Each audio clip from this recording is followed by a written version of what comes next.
Live now to Jerusalem, and our correspondent there, Annette Young. Annette, Barack Obama seems to be pressing for Israel's acceptance of a Palestinian state. How is that received where you are? How is that going down? Well, certainly nobody's surprised with the outcome of yesterday's meeting. I mean, what we saw was the two men sticking to their respective messages, which, of course, in the process exposed the enormous differences in policies between these two leaders. Now, this morning, Israeli radio talkback was full of discussion about how Mr. Netanyahu has not yet budged from his position of refusing so far to publicly endorse a two-state solution.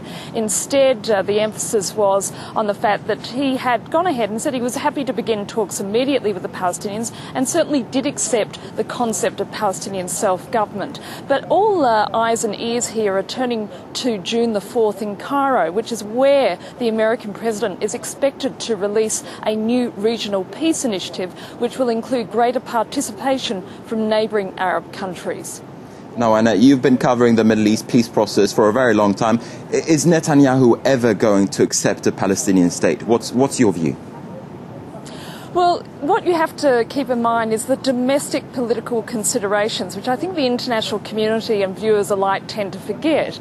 Now, if Mr. Netanyahu suddenly turns around and starts endorsing a two-state solution, he's at risk of splintering his right-wing governing coalition, since there's a number of his partners who do not accept such concept.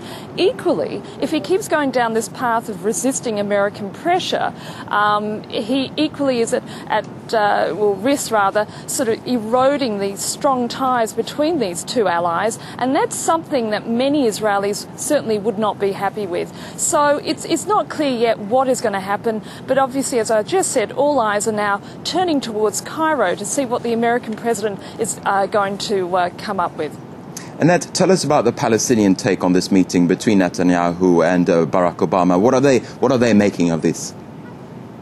Well, you know, not surprisingly, they weren't expecting any breakthroughs from yesterday's meeting either. But what they are very angry about are media reports coming out now that this new peace initiative will include incentives for Israel, such as normalisation of ties with certain Arab countries, opening up of trade routes, even opening up of air routes, if indeed Mr. Netanyahu immediately implements a settlement freeze. And we heard from Saeb Erekat, the Palestinian senior negotiator, last night that such a situation is rewarding Israel, who clearly at this stage is violating international law by continuing to build these settlements in the West Bank.